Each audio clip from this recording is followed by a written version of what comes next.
Pilar, es un placer estar aquí, estar en el Festival de Cine de Zaragoza, que es, digamos, tu ciudad de cine, ¿no? En realidad. Es mi ciudad, 100%, sí.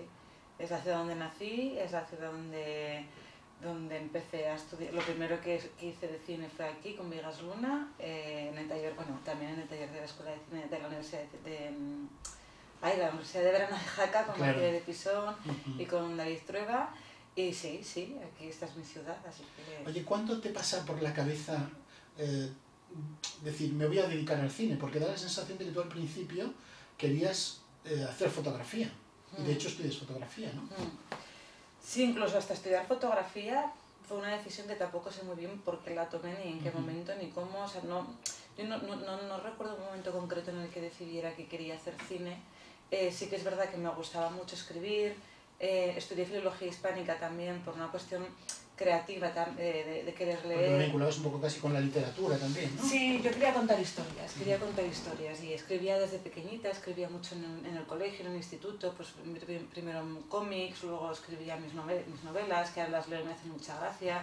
Pero cuando dices mis novelas, ¿de qué extensiones estamos hablando? Bueno, la ¿Novelas enteras? Sí, o sea, de 50, 100 folios, 200... Sí, y más, me hacía hasta fichas de los personajes, la casa donde vivían, y me lo tomaba muy en serio, realmente lloraba cuando me emocionaba escribiendo algo, y son novelas muy inocentes, yo las he releído alguna vez, y son historias propias de un adolescente con muchos sueños, ¿no? Y sí que quería contar historias, pero todavía no sabía muy bien cómo. Y de hecho me gusta mucho escribir, sigo escribiendo relatos, aunque no lo suelo mostrar. ¿Y no los has publicado ahora? No. Ahora tienes que aprovecharlo, ¿no?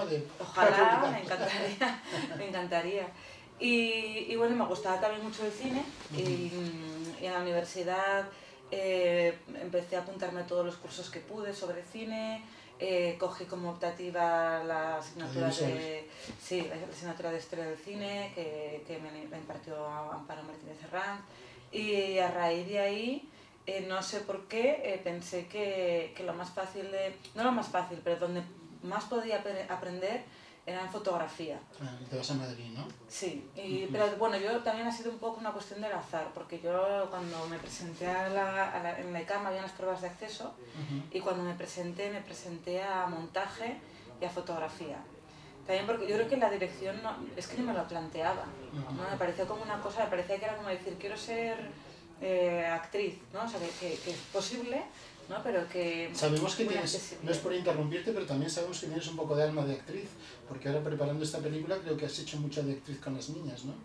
Bueno, sí que me he puesto mucho en los castings, haciendo los papeles, pero también por una cuestión de sentirlas, ¿no? De ver cómo todo lo he querido llevar a un lugar muy emocional, ¿no? Muy intuitivo también, pues yo sentía que no las podía mirar únicamente en el casting a través de una cámara, que tenía que estar mirándolas directamente a los ojos para ver cómo latían, ¿no? Y sí que me he puesto... Pero yo les decía, los castings yo decía, a mí no me grabéis, solamente las grabéis a ella. Claro. Sí. Oye, cuéntanos, o sea, en Madrid, ¿qué pasa? Es decir, estás en Madrid, estás haciendo fotografía, supongo que empiezas a ver, porque aquí ya ibas mucho a todos los ciclos que había, pero empiezas a ver como películas también, ¿no? O sea, no sé cómo se va produciendo esa atracción, porque muy pronto acabarás haciendo ya tus primeros pinitos, y acabarás haciendo una película tan sorprendente y tan delicada como era, por ejemplo, Niño Balcón. Bueno, cuando llegué a Madrid lo que yo tenía es que a nivel técnico apenas tenía conocimientos de toda la cuestión fotográfica, ¿no? La parte de mi especialidad. Entonces, yo aprendía, o sea, para mí cada clase era una clase magistral. Sí, pero aprendía muchísimo, tanto de las teóricas, como nos daban Javier Rebollo o Carlos Heredero, como las ya más específicas de mi especialidad, y luego sobre todo también que en la ICAM se rodaba mucho. Entonces yo me apuntaba a todos los rodajes que podía y estaba siempre, me apuntaba a todo lo que podía, de eléctrico, de auxiliar, y eso me hizo, aparte de aprender mucho, saber cómo es un rodaje, lo que exige, porque yo al principio los primeros días, mis primeros rodajes, yo no sabía cómo se hacía el cine y me asombraba, ¿no? Como, madre mía, pero qué nivel de detalle, qué nivel de cuidado. Ahora entiendo el porqué, en ese momento me parecía todo como que se hacía de una manera mucho más... Incluso cuando se ve desde fuera, sí. tienes la sensación de que el cine es aburridísimo, sobre todo rodarlo, ¿no? Porque a veces tienes que repetir las escenas un montón de veces, tienes que cambiar, jugar con las luces, o sea, llega un momento que dices, y eso que oyes, yo por ejemplo lo he visto una vez haciendo Antonio Isasi, rodando aquella película que rodó en Calatayud, ¿te acuerdas? Lo de Benet, de repente le he visto repetir algo 50 veces. Y yo dije, me voy de aquí, que no lo puedo soportar. Era la primera vez que había un rodaje, pero no, eso que estás contando, no me podía imaginar que fuera, digamos, que yo decía, pero sí es igual que el anterior, ¿qué está cambiando, no?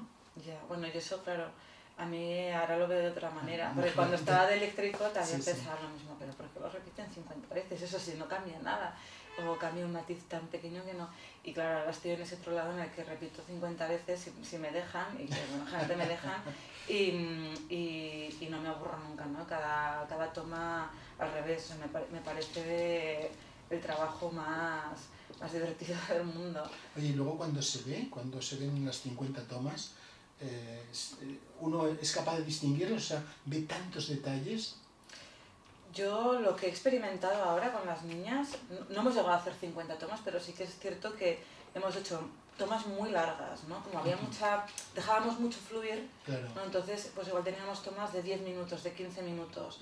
Y lo que sí que yo cuando fui a montaje tenía una idea ya de qué momentos yo había sentido en el rodaje que funcionaban, ¿no? Ya te vas a montaje con ese recuerdo, claro. O se lo dices también en el momento al script, que lo apunte, y entonces yo creo que ya es una cosa que tú, igual has hecho 50, pero yo creo que tú ya sientes que igual la primera es la buena, ¿no?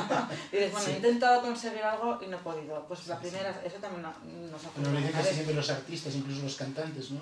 Los llevas a actuar en directo, vamos a hacer otra, y al final dicen, oye, nos quedamos con la primera que era la mejor, a la que le habían encontrado muchas imperfecciones. ¿Y qué pasa en ese curso de guión con Vigas Luna? Porque eso sí que ya te marca, y ya tenías claro lo que querías hacer, es decir, que querías ser cineasta, ¿no? La verdad es que nunca lo tuve, o sea, no me atrevía nunca a decir yo quiero ser cineasta. No sé si no me atrevía, no lo tenía claro, no lo sé. Y me costó un montón decirlo. De hecho, no fue hasta Sarajevo cuando me atreví ya, cuando empecé a decirlo y a creérmelo y a luchar por eso, ¿no? Y en el taller de Vigas Luna sí que fue la primera vez que alguien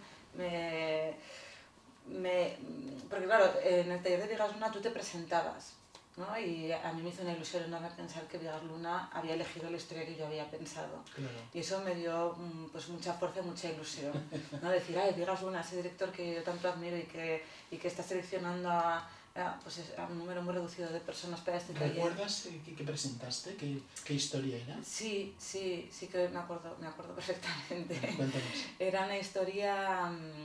era muy naif, la verdad, como yo. Era una historia de una persona que está escribiendo, era un poco... bueno, tenía mucho de eso mismo que estaba yo viviendo, que no sabía qué historia escribir y que iba al parque a inspirarse y a su alrededor ocurrían un montón de cosas que ya que era incapaz de ver, ¿no? Y me acuerdo que esa era la historia que presenté. Sí. ¿Y qué te dijo Vigas? No, bueno, lo curioso de todo es que yo en realidad me quedé la primera en reserva, yo no entré, en realidad. Entonces yo me acuerdo que yo me apunté en una casa en un centro cívico a fotografía, y yo, es que me acuerdo perfectamente que fue un viernes y dije yo, venga, me voy a revelar, que acababa de aprender. Y entonces de repente me llamaron, oye, ¿por qué? Que te llamamos del taller de Vigas Luna, ¿por qué no estás aquí? Y yo, ¿cómo? Pero si yo no estoy en el taller de Vigas Luna. Ah, sí, pero que cayó alguien y entonces tú estás la primera en reserva y has entrado, ¿no te han avisado? Y yo, no, pues puedes venir corriendo. Y yo, sí. Y me fui corriendo para allí. O sea, que en realidad fue así. Entonces él no me dijo nada realmente. Pero luego sí que él tenía mucha vinculación con Horta de Sant Joan, que es el pueblo de mi familia. Al que dedicas también otro documental. Sí. Otro corto, vamos. Sí. Y entonces él estuvo mucho por Horta, y de hecho incluso mi tía se le acercó una vez que estuvo por allí, y entonces él me conocía como la de Horta, ¿no? Yo era la de Horta para Vigas Luna. Sí. Oye, ¿qué huella te dejó ese taller? ¿Qué huella te dejó Vigas Luna? ¿Qué huella te deja el cine de Vigas Luna? Que no es fácil de ver en tu cine, pero uno nunca sabe, ¿no? Porque tú realmente tienes muchas influencias muy diferentes. Sí, a mí el cine de Vigas Luna siempre me ha fascinado. Tiene películas que me parecen increíbles, y aparte que es un autor muy auténtico y que tiene una voz, creo que es de los directores de las últimas décadas más auténtico y más genuino, ¿no? Y hace muy poquito me volví a ver Jamón Jamón. Y de hecho, casi como un homenaje al personaje de uno de los personajes principales del nuevo guion que estoy escribiendo, le he llamado Penélope por el personaje de Penélope Cruz. Sí, en Jamón Jamón, porque me imagino como que es la nieta de Penélope, ¿no? Que vivían en ese pueblo de los monegros. Tiene películas como La Teta y la Luna, que me parece muy feliniana. Un sentido poético sí. excepcional, vinculado con el erotismo y sobre todo la capacidad de crear imágenes, ¿no? Sí, tiene una capacidad para crear eso, unas atmósferas, utilizar el paisaje para construir los personajes que me fascinan, y eso volví a ver, ya te digo, hace muy poquito Jamón Jamón, y me sigue fascinando. Claro. No, hombre, es una película... Yo tengo dos debilidades, pero aunque no importa, que son Jamón Jamón y La camarera del Titanic. Son mis películas favoritas. Oye, vamos a ver, haces muchas cosas. Yo recuerdo lo que me impresionó Niño Balcón, porque era una cosa como que tenía mucho que ver con la infancia también, con la película que acabas de hacer, tenía mucho que ver con los cuentos de hadas, tenía mucho que ver con el barroco español, mucho que ver con la literatura también, y me sorprendió muchísimo. Y ya se veía que había en ti, digamos, un cierto realismo mágico, ¿no? Yo creo. Bueno, el realismo mágico también es otra de las cosas que siempre más que ya en la carrera también me marcó, y me sentí muy vinculada, ¿no? Pues Gabriel García Márquez siempre ha sido uno de esos autores que leí en el instituto, y que me hicieron también, ¿no? Decidir estudiar filología hispánica con esa aspiración a poder escribir yo también y contar mis historias. Y bueno, el Niño Balcón en concreto en realidad nace de una anécdota porque le sucedía a mi padre cuando era pequeño, me lo contaba mi abuela, y él lo contaba, ¿no? Que había metido la cabeza en el balcón. Luego no lo podía sacar, que nos ha pasado unos cuantos eso. Bueno, entre las rejas. Sí, a raíz del Niño Balcón descubrí que casi todo el mundo, o la cabeza, o un brazo, una pierna, algo se le ha quedado encasquetada en un balcón.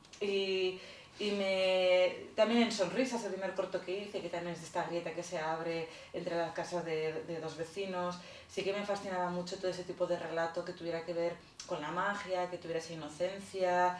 Creo que eran cortos que sí que representan mucho cómo era yo en ese momento también, ¿no? Cómo quería ver yo el mundo. Bueno, yo creo que lo sigues viendo también con un punto de candor, como se ve en Las niñas, que no hay rencor, sino que hay otra cosa, es decir, hay la búsqueda de una mirada interior, ¿no? Oye, ¿qué pasó en Sarajevo? Porque estuviste casi 3 años, quiero recordar. Sí, casi 4. Casi 4, y además con un director, con un equipo espectacular, ¿no?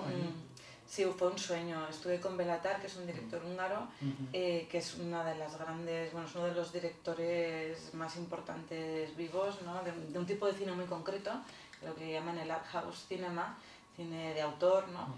Pues mira, lo que sucedió fue que yo estaba trabajando aquí, y estuve, después de estar en Madrid, de estudiar mucho tiempo, ahí trabajar bastante tiempo en el equipo de cámara, me vine aquí a Aragón Televisión, que ahí coincidimos, estuve trabajando de guionista, y luego en la Universidad de San Jorge, de profesora, pero yo sentía que yo quería hacer cine. O sea, ahí ya lo tenías claro.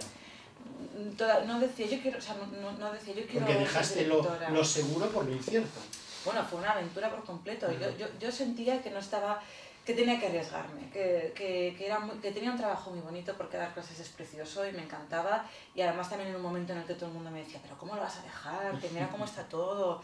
Y lo que sucedió fue que uno de esos días que sentía, ¿no?, como esta necesidad de yo quiero hacer mis películas y no tengo tiempo para escribir, no tengo tiempo para conocer productoras, y bueno, y entonces un alumno, Fran, al que le tengo mucho cariño, me habló de una manera muy casual, que van a abrir, que Belatar, un director del que hablábamos, Sí, y sí, nos sí. gustaba, iba a abrir una escuela allí en Sarajevo, y fue una cosa de una tarde, que metí los cortos en un sobre, lo envié el último día y al cabo de unos meses me llegó el email de Belatar invitándome a participar en su escuela, y dudé muchísimo, dudé un montón, y también fue mi padre el que me dijo, Pilar, vete, o sea, ábrete al mundo y lucha por tu sueño.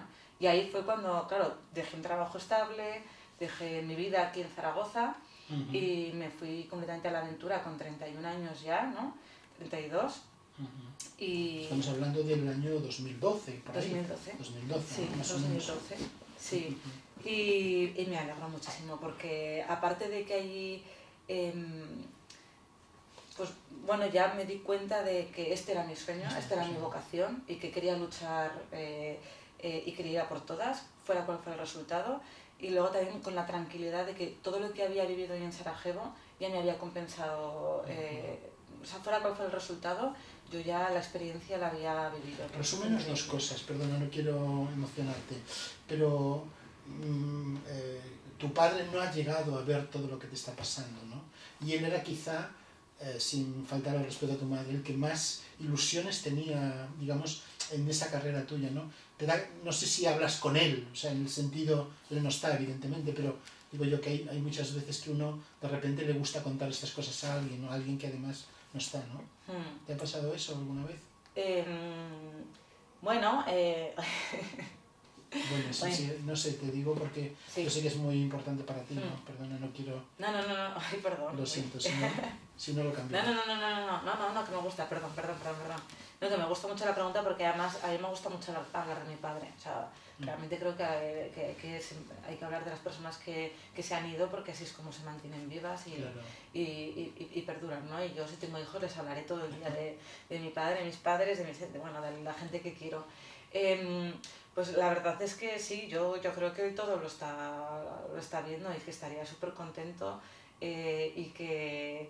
Y claro, o sea, yo pues tengo también como esta cosa de la gente que no... Bueno, ya son cosas como muy místicas, ¿no? Sí, pero sí, la gente que tenemos tenemos que nos cuida, nos protege, ¿no? Claro. Y yo sé que él estaría encantado. Además, yo tengo un recuerdo que es que tú estás involucrada en ese recuerdo, Antón. No y es que cuando una de las últimas cosas que hicimos, o sea, porque mis padres y yo pues nos íbamos al cine juntos, íbamos a charlas, y una de las cosas que hicimos, del último que hicimos, fue ir a la presentación de un libro que presentabas tú.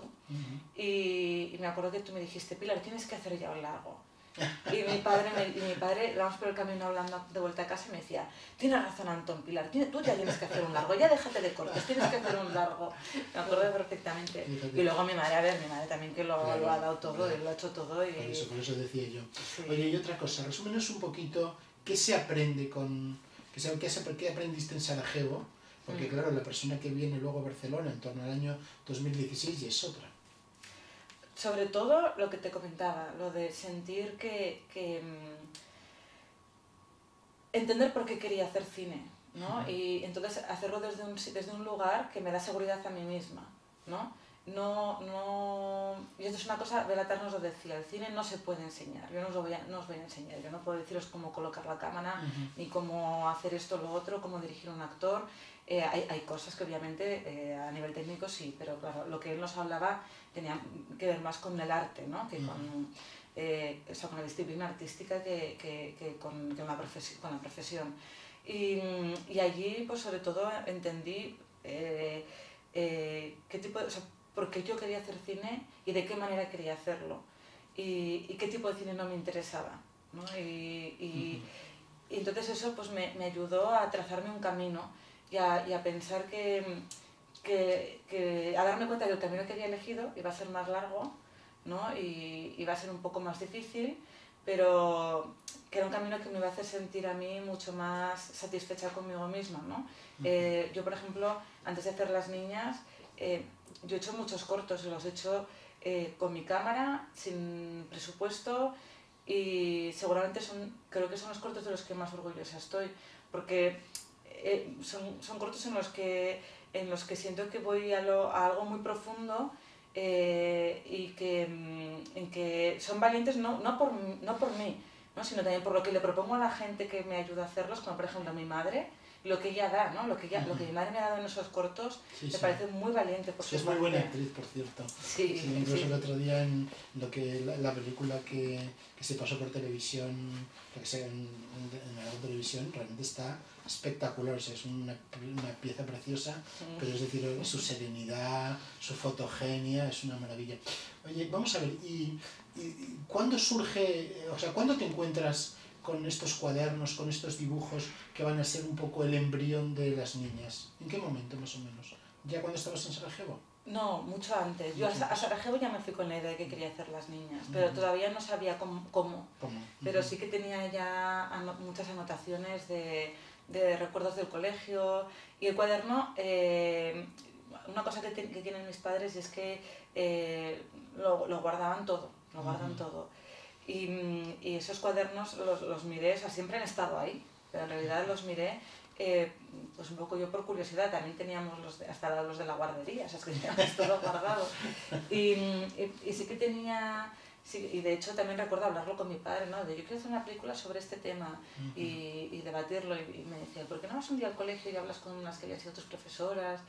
Y el hecho de encontrarme el cuaderno sí que me hizo ver un poco, o sea, cómo enfocarlo, ¿no? Pero sí que tenía yo la idea que quería hablar de cómo había sido, sobre todo de cómo era ese momento de la preadolescencia, ¿no? El momento en el que no entiendes nada, ¿no? Y empiezas a descubrir, no sé, yo tenía recuerdos muy claves, ¿no? De ese instante en el que te das cuenta de algo y te das cuenta, claro, esto es crecer, ¿no? Y ser adulto. Y quería transmitir esto, y luego, bueno, el encontrarme esos cuadernos pues ya me dio un contexto para meter eso. Pero yo tengo la sensación de que tú en el colegio no eras desdichada, ¿o sí? No, yo no era... Un año sí fui desdichada, un curso. Con una profesora en concreto. Todo el mundo tenemos una profesora que nos marcaba, unas para bien y otras para mal. Pues yo sí que tuve una que para mal, pero no, yo tuve profesoras ahí en el colegio a las que quiero muchísimo, y que me las encuentro por la calle y las quiero un montón. Y por eso siempre lo digo e insisto, sí, muchas veces la interpretación que se hace de la película va más allá de lo que yo he intentado hacer con la película, porque para mí no es una película sobre el colegio, ni sobre la educación católica, ni contra las monjas en absoluto, ¿no? De hecho, yo fui a verlas, fui al colegio, casi estuvimos a puntito de rodar allí. He hablado con la madre superiora que iba a ver la película y le ha gustado, o sea, que estamos en contacto. Y no, yo de hecho fui una niña muy feliz, pero sí que es verdad que sí que había cosas, o sea, que algo sea, que tú tengas un buen recuerdo general de algo, tampoco quita que pues tengas también muy claro que había cosas que no estaban bien, claro, ¿no? Que no eran correctas, y era ahí también un poco donde yo quería centrarme.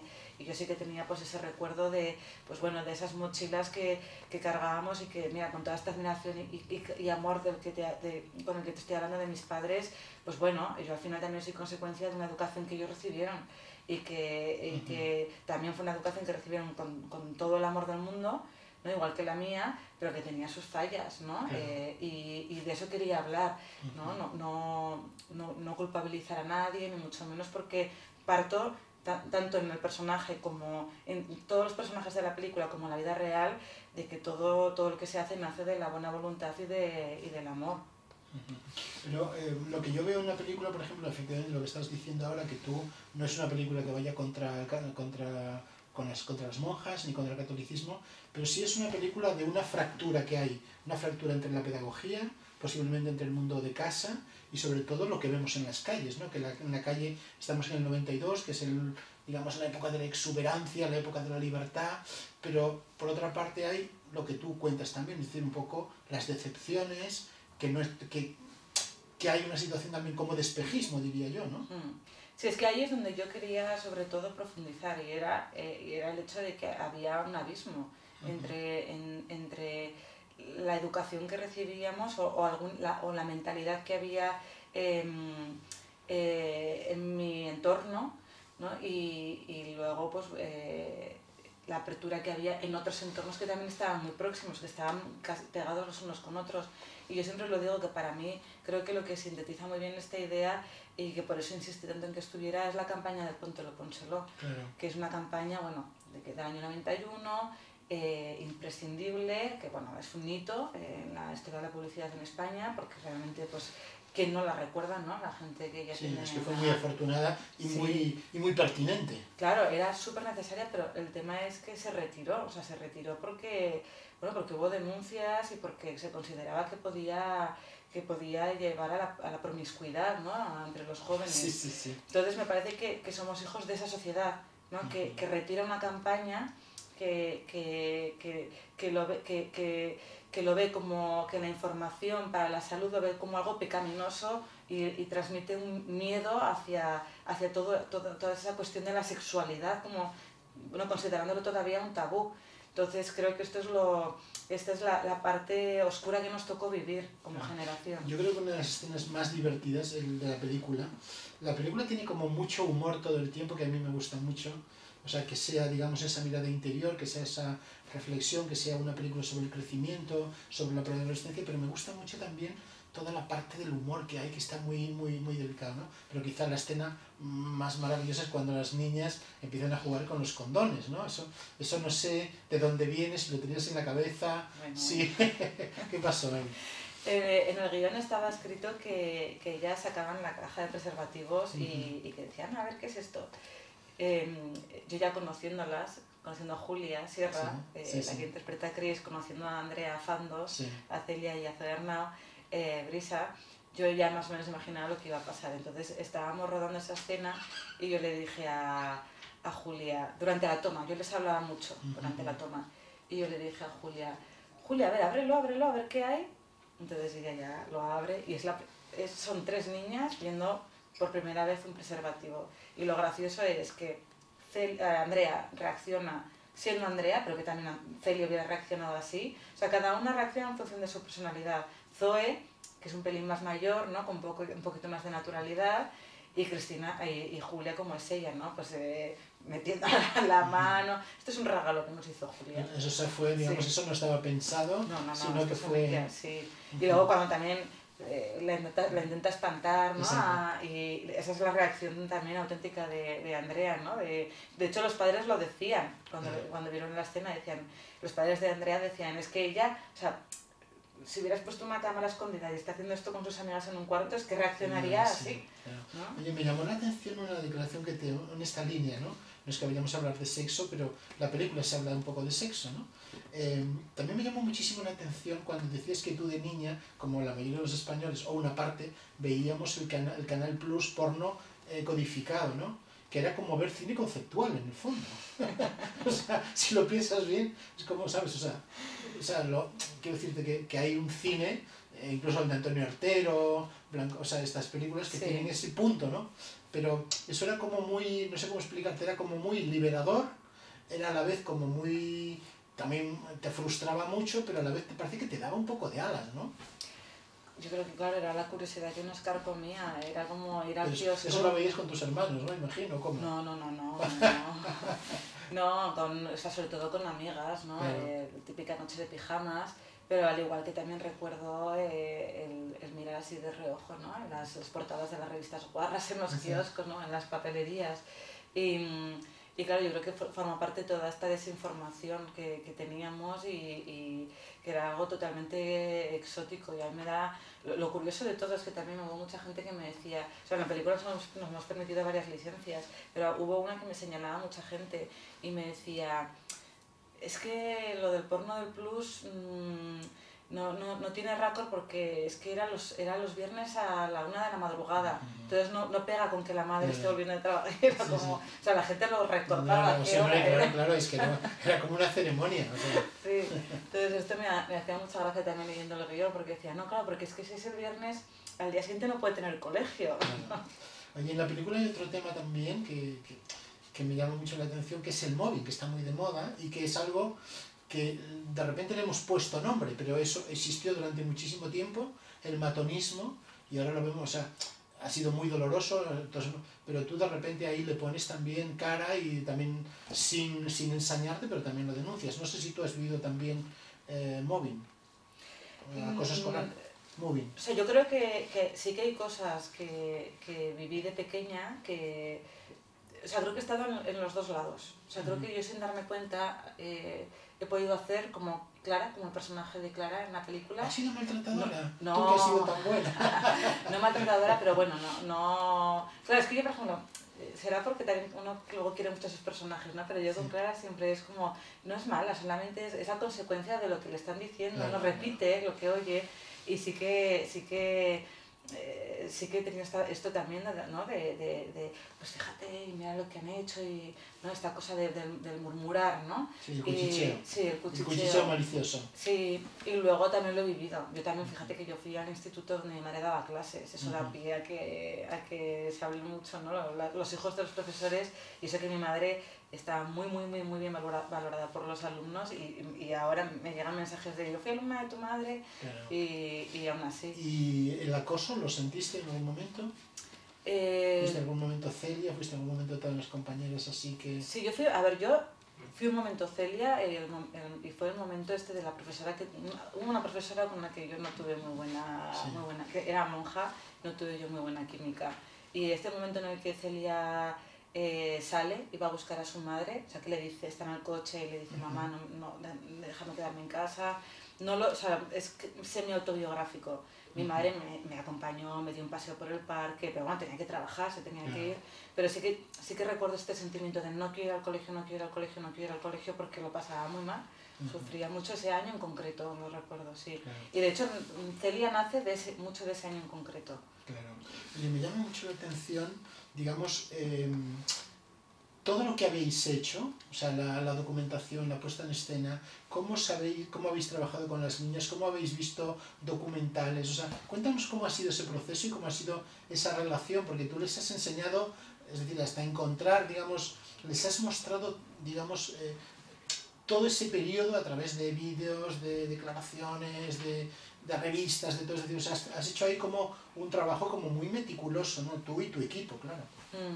Sí, ha sido bueno, por ejemplo, tengo el recuerdo de la primera vez que me reuní con Arantxa Ezquerro, la jefa de vestuario, que ella tenemos la misma edad y ha vivido toda su vida en Torrero, y esa primera reunión fue, bueno, a carcajadas, porque claro, empezamos a recordar todo cosas de nuestra época, ¿no? De que si los cinturones que llevábamos, las bolsas de tela, ¿no? Que luego ella hizo para la película, y luego pues por ejemplo con Carmen Argüés, la jefa de maquillaje, ella vivía en Zaragoza en el año 92 y era peluquera aquí, entonces ella pues tenía un dominio absoluto de los peinados, de los maquillajes, de todo, entonces y así como con el resto del equipo. No solamente era yo explicándole a las niñas cómo era ese año 92, sino que fuimos todo ese equipo que las envolvimos en la época. Y la verdad es que fue súper divertido. Yo misma en el trabajo de investigación del guión me lo pasé en grande hablando con la gente de sus anécdotas, de sus vivencias en el colegio. Y intenté hablar con gente también de perfil muy distinto, que no solamente hubieran ido a colegio concertado, religioso, sino pues otro tipo de colegios, y ahí fue donde dije, es que hay tantos elementos comunes, fueras al colegio al que fueras, que aquí hay algo, ¿no? Oye, ¿y todo eso sirve o lo hace uno también a veces? Porque claro, la vida del cineasta es muy complicada, es muy laboriosa, hasta que haces una película es muy difícil. Digo, todo eso es como para tener la sensación de que estás haciendo cosas hasta que se produce el rodaje, hasta que se produce la confirmación de que hay una productora que te paga, etc. Bueno, sí que lo decíais al Coixet, bueno, lo han dicho mucho más directores, pero creo que no puede ser una afirmación más certera, y es que hacer cine es un acto de fe, porque sí que hay un momento en el que no tienes ni idea de si se va a hacer o no. Y tú has invertido igual 2, 3 años de tu vida en escribir un guión, en intentar trabajar lo justo para vivir y poder tener tiempo, no estás comprando tiempo, comprando tiempo para poder dedicarte a levantar el proyecto. Y sí que hay un punto en el que no lo sabes, no sabes. Ya cuando empieza todo a rodar, ya empieza a entrar a una institución, ya empiezas a sentir que esto ya marcha y que va fluyendo, puede haber, bueno, algún tropezón, pero sí que hay un momento ahí, un poco de abismo, de agujero negro. Nosotros de hecho tuvimos un año en el que hubo casi todo noes. Sí, sí, y fue, yo pensé, bueno, igual no se hace nunca la película, ¿no? Como, es lo que te decía antes, que es algo que aprendí en Sarajevo.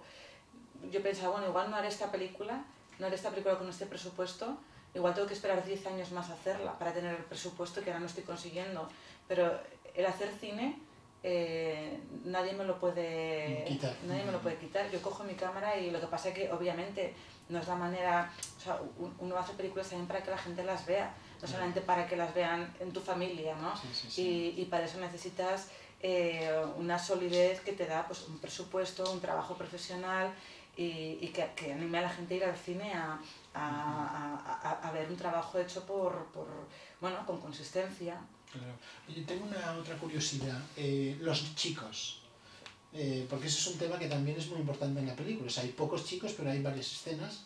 Y sobre todo hay escenas de... Los chicos son un poco unos... ¿Cómo te diría yo? Son como tímidos, un poco pusilánimes, ¿no? No sé. Y a ver, las chicas sois como muy burlonas, ¿no? O sea, ¿o erais muy burlonas? ¿Eso cómo te lo planteaste? Porque eso... Sí, yo mis recuerdos del colegio es que yo no tenía amigos. O sea, los únicos hombres de mi vida eran mi padre y mi hermano, y luego mi amiga Chris, que tenía 2 hermanos, pero que me daba vergüenza hablar con ellos y no hablaba con ellos. Entonces no... Y creo que era así para casi todas, ¿no? Vivíamos en un mundo que era femenino, no teníamos ni un solo profesor. Los chicos empezaron a ir al colegio 2 cursos por detrás del mío, ¿no? Y entraron 3 chicos que además eran hijos de profesoras seglares. Inmediatamente todas estábamos enamoradas de ellos 3. O sea, no sé qué han sido de ellos, pero todo el colegio estábamos enamoradas de... Y quería retratar eso, como era un mundo en el que no teníamos... Para mí era muy ortopédico relacionarme con los chicos, como también muestro en la película, porque me parecían extraterrestres, no sabía cómo eran, y el paso al instituto también lo recuerdo como algo muy chocante. Y por eso también me parece que era otra de... Claro, tú no dabas rollo entonces. Yo no daba rollo. Oye, hay otra cosa que siempre es muy interesante en las películas. O sea, hay muchas cosas en las películas, pero hay una que es como muy determinante y es el guión. Porque el guión os pasáis la vida, o sea, cuando en el proceso de, mientras estáis construyendo una película, mientras estáis esperando a que llegue ese momento, si se va a rodar o no, vas teniendo sucesivos guiones, estás todo el rato como inseguro con el guión, dándole vueltas y más vueltas, haciendo lecturas públicas, o sea, me refiero públicas entre tus amigos, no quiero decir colectivas, en privado, o sea, es también como un proceso como muy... da la sensación de que no se acaba nunca, ¿no? Sí, de hecho si no se rodara la película yo creo que no seguiríamos ahí escribiendo. Sí, yo el otro día que en Almería nos dieron el premio a Mejor Guión, lo dije, que me gustaría poder agradecer a toda la gente que ha hecho el guión, pero el listado es enorme, ¿no? Porque desde personas que me han ayudado aportándome sus experiencias, gente que lo ha leído en talleres, en laboratorios, los compañeros de esos talleres, gente que ha trabajado en el proyecto, mano. Exacto, mi familia que también me han leído, me han dado su opinión, amigos de amigos, como que al final se crean, pues hay mucha gente involucrada, ¿no? Y todas las opiniones te influyen, aunque luego pues, eliges a cuáles hacerles caso, pero te influyen. Y realmente yo creo que, bueno, en este caso además que es un guión que continuó escribiéndose durante la preproducción, por supuesto luego durante el rodaje, porque... Hubo mucha improvisación, por lo que he leído, ¿no? Bueno, es o que, un poco, vamos, sí, por lo menos un poco, ¿no? Hubo mucha improvisación, pero que estaba muy preparada, ¿no? Porque luego, pues eso, leyendo el guión, uno ve que es muy parecido y que hay frases de diálogo que son exactas. Sí. Pero bueno, ellas no leyeron el guión y sí que les dimos ese margen y hay cosas pues que se introdujeron a raíz de los ensayos, o sea, es decir, por ejemplo, en un ensayo que ellos no sabían que estábamos ensayando una escena, pero cuando estaba con Rubén Martínez y las 6 chicas ensayando la escena en la que están fumando el cigarro, Julia Sierra dijo, dame una palada, ¿no? Entonces nos hizo mucha gracia, por ejemplo, y lo metimos, ¿no? Y ese tipo de cosas, pues también, y durante el rodaje lo mismo. Y luego el montaje también, el montaje lo volvimos a reescribir. Entonces yo creo que es un proceso, yo creo que tiene que ser así, ¿no? A mí, o sea, cada proyecto es distinto y hay proyectos que sí que necesitan ceñirse mucho al guión. O sea, yo me imagino que hacer una película que requiera pues un montón de diseño por ordenador, ¿no? Pues ahí que todo tiene que estar hipermedido. Claro, ahí sí que tienes que agarrar al guión de una manera, pero en este tipo de proyectos que además son los que a mí más me gustan, precisamente lo que me gusta es eso, es que no dependamos de un guión, sino que sea un punto de partida que nos permita explorar y ver dónde nos lleva.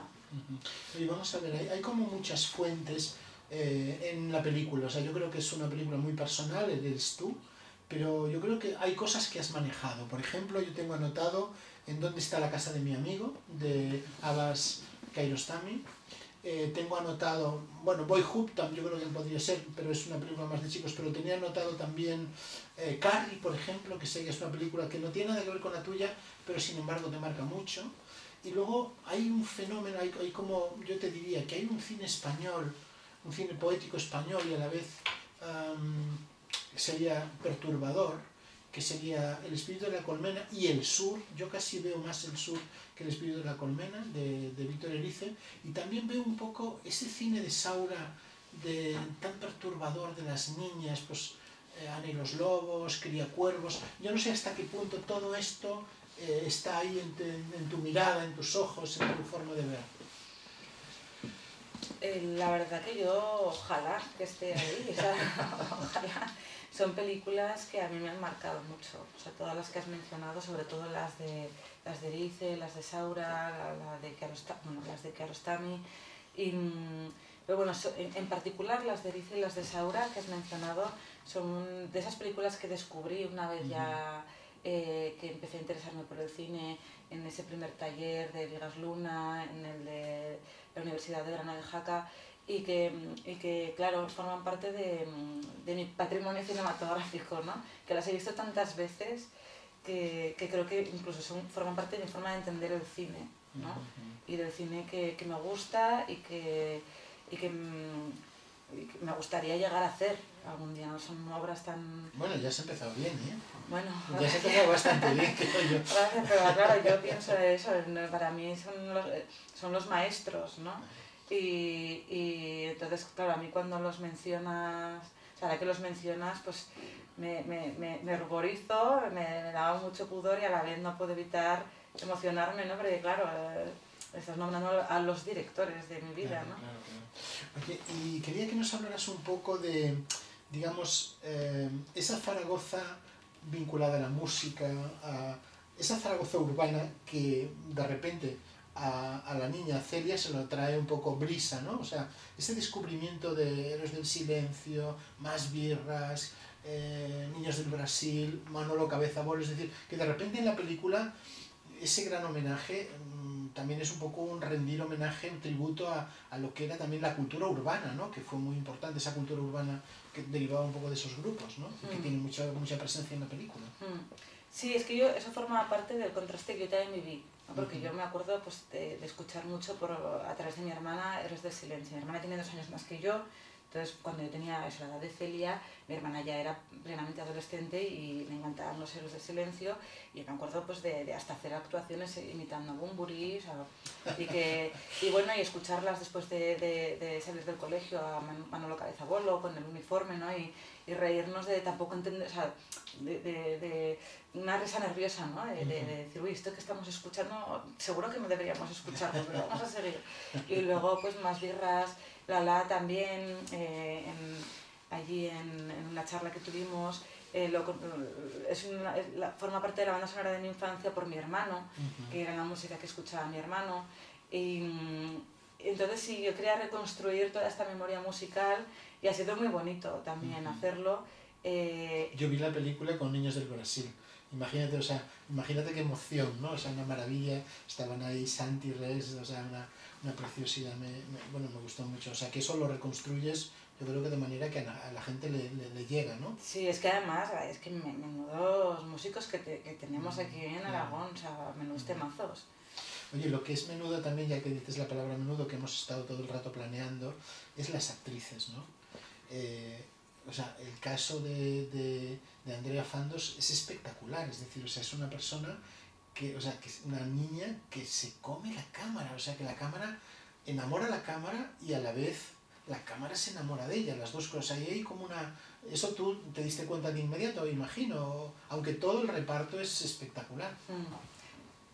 Yo tenía muy claro que nos la jugábamos, o sea, quiero decir que en el poder de las niñas, y en concreto de Celia, en su fuerza, iba a estar la película, ¿no? Que no era cuestión de que yo dirigiera mejor o peor, sino que tenía que ser una niña que tuviera pues unas características que le hicieran especial, o sea, que ella misma fuera especial y única, y así es como es Andrea. Y Andrea yo la vi en el Corto de la Comulgante de Ignacio la Sierra y ya me encantó, lo que pasa es que eso era muy pequeña. Adapté el guión para que pudiera ser ella. Pero es que ya en los castings, yo en el primer casting que le hice, no, el primero no, en el segundo, porque el primero todavía era muy pequeña, pero en el segundo, eso yo hacía las improvisaciones con ellas, ¿no? Y alguien grababa, pero yo no me ponía a mirarlo en la cámara o en una pantalla. Y entonces yo interpretaba a la madre, sin que ella supiera lo que estábamos haciendo, yo interpretaba a la madre y hacía que me enfadaba con ella y que me tenía que pedir perdón. Yo vi esos ojos y yo dije, a ver, es que tiene que ser ella. Y todo, ¿no? La manera en la que se mueve, la manera... O sea, ella tiene, es que ella tiene un talento innato, tiene un don, o sea, porque también muchas veces en el rodaje yo le marcaba, ¿no? Para, como no sabía lo que ocurría, entonces yo le decía, ve de aquí a allá, ¿no? Y le marcaba por tiempos y luego pues en una toma no le decía nada y lo hacía ella a su ritmo. Y era mejor. Mucho mejor. ¿No? Ella tenía su propio ritmo y luego con todas, porque con Ainara, con Elisa, con Carlota, Julia, Zoe, es que ha sido un trabajo... ¿Y cómo ha sido esa química que se da entre Natalia de Molina y Andrea? Porque también es algo realmente que da una atmósfera especial a la película, aunque luego una atmósfera de secretos de familia, de ocultamiento y de dolor, ¿no? A mí lo que siempre me ha gustado mucho, lo que me emocionaba durante el rodaje es ver cómo se parecían Natalia y Andrea. Se entendían mucho. Y de hecho, o sea, Natalia, hay veces que entendía a Andrea sin que Andrea le dijera nada. ¿No? Y que incluso a veces me lo decía a mí, Pilar, Andrea, yo creo que le pasa esto, ¿no? Y luego hablábamos con Andrea y las dos son muy tímidas, ¿no? Y las dos tienen esa fuerza en los ojos es que fue súper bonito porque o sea, Andrea tiene muchísimo talento y eso es innegable. Y Natalia, bueno, te voy a decir de Natalia, que tiene dos Goyas y... Sí. O sea, de Natalia no hace falta decirlo. Yo creo que Natalia es como el candor, es como la brutalidad así, como esa brutalidad así como espontánea, es como alguien que no sabes cómo te seduce siempre. Sí. Siempre hay algo ahí que... Sí, a mí me fascina. Pero entre ellas, o sea, en la actuación de Celia, o sea, de Andrea, y en la actuación de Natalia, creo que están también gracias a lo que se dieron la una a la otra. Por ejemplo, Natalia muchas veces se forzaba para sacar algo de Andrea, claro, ¿no? Algo en concreto, y luego muchas veces también lo que le producía Andrea a Natalia le provocaba esa ternura a Natalia. Me decía, es que la miro y es que se me caen las lágrimas, ¿no? Con la forma en la que tiene de mirarme después de que yo le haya reñido o algo. Entonces fue precioso verlo Bueno, esa es una de las magias de la película, que es una película en el fondo sobre cómo conquistar una voz, por otra parte. Vamos a terminar porque, en fin, tenemos tanto carrete los dos para hablar, pero cuéntanos este proyecto que ya estás documentando, que ya estás trabajando, que es un proyecto sobre la maternidad, ¿no? ¿Cómo has llegado ahí, tú que no eres mamá todavía?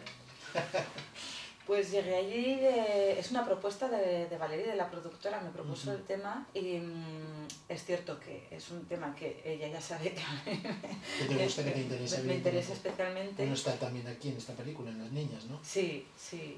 Y bueno, tiene que ver con la maternidad, en concreto con la maternidad adolescente. Bueno, no en concreto, en realidad la maternidad adolescente como vehículo para hablar de una manera más amplia sobre la maternidad. Y estoy colaborando con una educadora social ahí en Barcelona, con una casa, con una maternal, y hablando con mujeres que hoy ya mayores de edad, pero que fueron madres en su adolescencia, y estoy fascinada por o sea, estas historias. Son historias que a veces son muy duras, pero me parece que están llenas de valentía, bueno, de superación. Pero, no sé, me parece que son historias de mujeres muy fuertes, ¿no? Y muy valientes. Pero va a ser una ficción, ¿no? Es una ficción, lo que pasa que va a haber mucho de documental también. O sea, sí que creo que ¿no? El ser riguroso, el ser auténtico, creo que pasa por ir muy cerquita de las vivencias de estas mujeres que he conocido. Pilar, ha sido un placer, que sigan Muchas los gracias, éxitos. Antón. Tenemos ahí este Augusto que te está esperando, pero yo creo que te esperan muchas cosas bonitas por hacer, por trabajar y sobre todo por desarrollar esta pasión que tienes por el cine y una cosa que me gusta muchísimo y es la sensación de verdad, pero también la sensación de poesía que hay siempre en tu obra.